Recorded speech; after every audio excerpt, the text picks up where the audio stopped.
Tonight's Under the Radar segment comes to us from Port Washington, Wisconsin. High school students there were recently asked to complete a sexual orientation survey. The survey included questions such as, quote, if you have never slept with someone of your same gender, how do you know you wouldn't prefer it? And what do you think caused your heterosexuality? Well, parents there are mad and they're asking, is this an appropriate topic for the classroom? Why are teachers talking to their kids about sex? Here to help us answer that question from Air America Radio, Rachel Maddow. She joins us tonight from New York City. Rachel, welcome. Hi, Tucker. You do not look a day over 45. Happy birthday. I've said it before. I'll say it again. Thank you, Botox. This is propaganda. I mean, this is the definition of propaganda. Wow. And I don't think it has a place in the classroom. Why do you think these teachers allowed this survey to be distributed? Why do you think the student group distributed this question? Because I think they have strong beliefs about gay rights, which may or may not be right or morally justified. I'm not even taking a position on that. But they have a point of view, and they're imposing it on the kids, and I think that that's wrong. I think it would be wrong if they impose their point of view on abortion or the death penalty or gun control or any other political or widely disputed social issue, but when it's about sex, it's particularly creepy. If I walked up to a high school student or an underage person and started asking him about his sex life or her sex life, I'd go to jail for that. I don't know why the teachers don't. This is a social studies class. This is a questionnaire that's aimed to get at basically basic questions of gay rights. Clearly, you would admit that gay rights should be discussed in a social studies class. I think gay rights as a historical phenomenon, sure. Well, but I don't think the teachers should take a position on gay rights. No, I don't. It's a huge contemporary political issue. Thanks to, Karl Rove and Ken Mehlman and people like you getting all fire and brimstone about it. Gay rights is a huge contemporary political and social Actually, phenomenon. I don't think I've ever gotten fire and brimstone with gay rights. I'm not even against gay rights. I am totally, and I don't do a lot of gay issues on this show, and I don't beat up on gay people on this show, but I do beat up on gay activists who impose their agenda on children, and that's what's happening here. This is not gay activists imposing an agenda on anybody, and neither was the Easter egg roll with gay people showing up to participate in that either. And you definitely got fire and brimstone about that. But that's not this issue. Let's get back to this. Yes, have you read the questions on the questionnaire? I have read the questions on the questionnaire, and I have taken questionnaires like this in the past. These things have been around for a very long time. I know. I've seen them too, and I was offended then. I'm offended now. Have you ever slept with someone of your same gender? How do you know you wouldn't prefer it?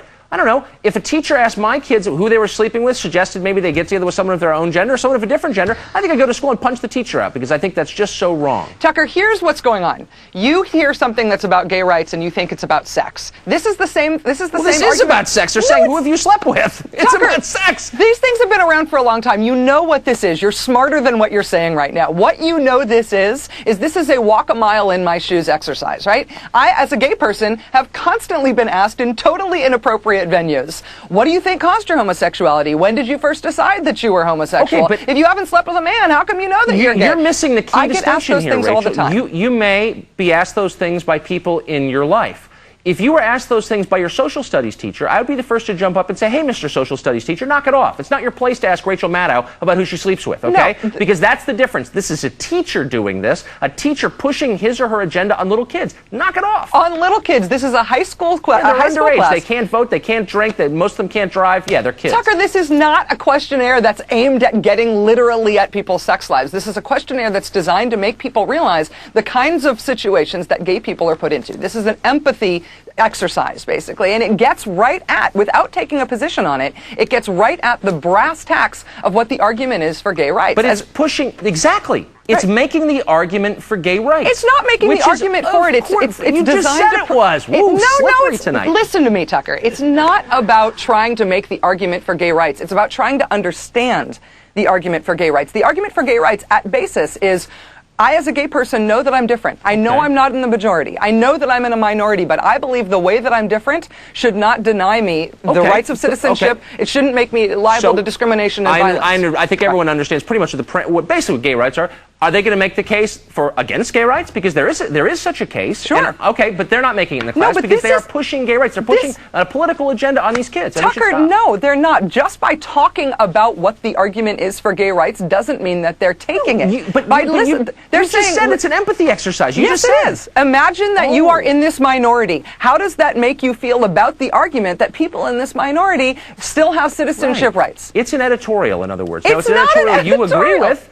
You agree with? I may agree with you. It doesn't matter. It doesn't matter. No editorials in class. Listen, if you read Letter from a Birmingham Jail in a civil rights class, are you taking a pro-civil rights position, or yes, you are. Yes, you are. Wait. You can't learn about the argument for civil rights without taking that side? No. We take an explicit pro-civil rights position in American schools because American society, 99% of Americans say out loud, I'm for civil rights. We do not have that same position on gay rights. A lot of people don't support gay rights. Maybe they should, maybe they shouldn't, but they don't. It's a contested social issue. That's why teachers have no place pushing one side of it.